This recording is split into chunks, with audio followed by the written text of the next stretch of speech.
आन्या अपने माता पिता के साथ एक छोटी नाव में बैठी थी। नदी की ठंडी हवा का आनंद ले रही थी। आसमान साफ था। सब कुछ शांति से बह रहा था। लेकिन कुछ ही मिनटों में घने काले बादल छा गए और तेज हवा चलने लगी। शांत नदी अचानक उग्र हो गई। लहरें नाव से टकराने लगीं। आन्या डर कर अपनी मां का हाथ पकड़ ली, लेकिन तभी एक विशाल लहर आई और उसे नाव से बाहर फेंक दिया। वह पानी में डूबने लगी। लहरों ने उसे अपनी गिरफ्त में ले लिया। उसे कुछ समझ नहीं आया। बस उसकी आंखों के सामने अंधेरा छा गया। जब उसकी आंखें खुलीं तो वह एक कीचड़ भरे नदी के किनारे पड़ी थी। उसके कपड़े भीग चुके थे और जगह जगह से फटे हुए थे। उसने घबराकर चारों ओर देखा। उसके चारों तरफ एक घना जंगल था, जिसमें अजीब अजीब आवाजें आ रही थीं। उसका दिल तेजी से धड़कने लगा। उसने जोर से अपने माता पिता को पुकारा, लेकिन उसे केवल जंगल की सरसराहट और दूर कहीं किसी जानवर की आवाज सुनाई दी। वह कांप उठी। अंधेरा बढ़ रहा था। उसे जल्द ही किसी सुरक्षित जगह पर पहुंचना था। जैसे ही वह जंगल में आगे बढ़ी, अचानक एक पेड़ से सरसराहट की आवाज आई। उसने ऊपर देखा और हक्का बक्का रह गई। एक छोटा सुनहरे भूरे रंग का बंदर पेड़ से लटक रहा था। उसकी बड़ी बड़ी हरी आंखें उत्सुकता से चमक रही थीं। बंदर ने जोर जोर से चहचहाना शुरू कर दिया। आन्या डर गई और थोड़ा पीछे हट गई। तभी एक गहरी आवाज आई, डरने की जरूरत नहीं बच्ची। उसने देखा कि एक बड़ा नीले और हरे रंग का तोता पास के पेड़ पर बैठा था। उसकी आंखों में गजब की समझदारी थी। तुम खो गई हो, है ना? तोते ने पूछा। आन्या ने धीरे से सिर हिलाया। उसकी आवाज कांप रही थी। मुझे अपने घर वापस जाना है, उसने कहा। तोते ने अपने पंख फड़फड़ाए और बोला, अगर तुम्हें वापस जाना है तो तुम्हें स्वर्ण वृक्ष खोजना होगा। वही तुम्हें रास्ता दिखाएगा। लेकिन यह यात्रा आसान नहीं होगी।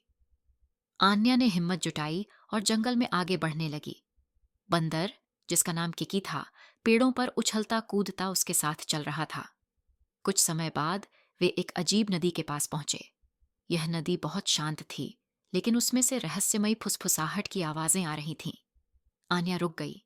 यह समझ नहीं पा रही थी कि उसे इसे कैसे पार करना है। तभी जमीन हल्की सी हिली और जंगल से एक विशाल हाथी निकला। उसकी आंखों में गजब की करुणा थी। छोटी बच्ची, क्या तुम्हें मदद चाहिए? उसकी आवाज गर्मजोशी से भरी थी। पहली बार अन्या मुस्कुराई। हाथी, जिसका नाम बालू था, ने अपनी सूंड नीचे की और आन्या को अपनी पीठ पर बैठने दिया। जब वे नदी पार कर रहे थे, बालू ने कहा, दयालुता सबसे बड़ी ताकत होती है, लेकिन याद रखना, जंगल में हर कोई अच्छा नहीं होता। आन्या ने उसकी बात ध्यान से सुनी। कुछ देर बाद आन्या की मुलाकात एक चालाक गीदड़ से हुई। उसका रंग लाल भूरा था और आंखें पीली चमक रही थीं। वह मुस्कुराकर बोला, क्या तुम खो गई हो? चिंता मत करो, मुझे स्वर्ण वृक्ष का एक शॉर्टकट पता है। आओ, मेरे साथ चलो। आन्या थोड़ा हिचकिचाई, लेकिन उसे जल्दी से घर लौटना था, इसीलिए वह उसके पीछे चल पड़ी। वे संकरी पगडंडियों से होते हुए आगे बढ़े, लेकिन अचानक जमीन उसके नीचे से खिसक गई।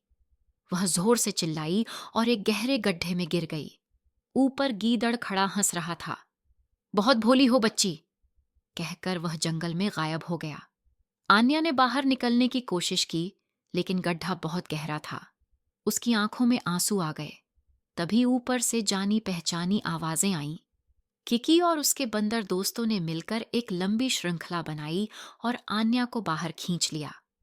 जब वह सुरक्षित बाहर आई, तो उसे समझ में आ गया कि हर किसी पर भरोसा नहीं किया जा सकता, लेकिन सच्चे दोस्त हमेशा साथ निभाते हैं। कई मुश्किलों के बाद आखिरकार आन्या एक बड़े खुले मैदान में पहुंची। वहां चांदनी में नहाया एक चमकदार पेड़ खड़ा था। उसके पत्ते सोने की तरह जगमगा रहे थे। आन्या की आंखें चमक उठीं। वह पेड़ की ओर बढ़ी, लेकिन तभी एक भारी गूंजती हुई गुर्राहट ने उसे रोक दिया। उसके सामने एक विशाल बाघ बैठा था। उसकी आंखें जलती हुई एंबर जैसी चमक रही थीं। आन्या का दिल जोर जोर से धड़कने लगा। क्या उसे भागना चाहिए? लेकिन फिर उसे बालू की बात याद आई। दयालुता सबसे बड़ी ताकत होती है। उसने गहरी सांस ली और धीरे धीरे बोली, मैं किसी को नुकसान नहीं पहुंचाना चाहती। मैं बस अपने घर जाना चाहती हूँ। बाघ ने कुछ देर उसे घूरा, फिर अपनी आंखें नरम कर लीं। वह चुपचाप एक तरफ हट गया। जैसे ही आन्या पेड़ के पास पहुंची, जमीन पर एक जादुई दरवाजा खुला। उसने मुस्कुराकर एक कदम अंदर रखा और अगली ही पल वह गायब हो गई। जब उसने आंखें खोलीं तो वह उसी नदी के किनारे खड़ी थी जहां वह गिरी थी। जंगल पीछे धीरे धीरे धुंध में गायब हो रहा था, मानो कुछ हुआ ही न हो। फिर उसने जाना पहचाना स्वर सुना, उसके माता पिता। वे उसे पुकार रहे थे। आन्या दौड़कर उनके पास पहुंची और रोते हुए उनसे लिपट गई। वह अपने घर वापस आ गई थी, लेकिन अब वह वही डरपोक बच्ची नहीं थी जो इस जंगल में खो गई थी। अब वह बहादुर थी। उसे दोस्ती और सच्ची अच्छाई का महत्व समझ आ गया था। उसने आखिरी बार जंगल की ओर देखा, जहां दूर एक पेड़ पर किकी उसे हाथ हिला रहा था। फिर वह मुस्कुराकर जंगल में कहीं खो गया।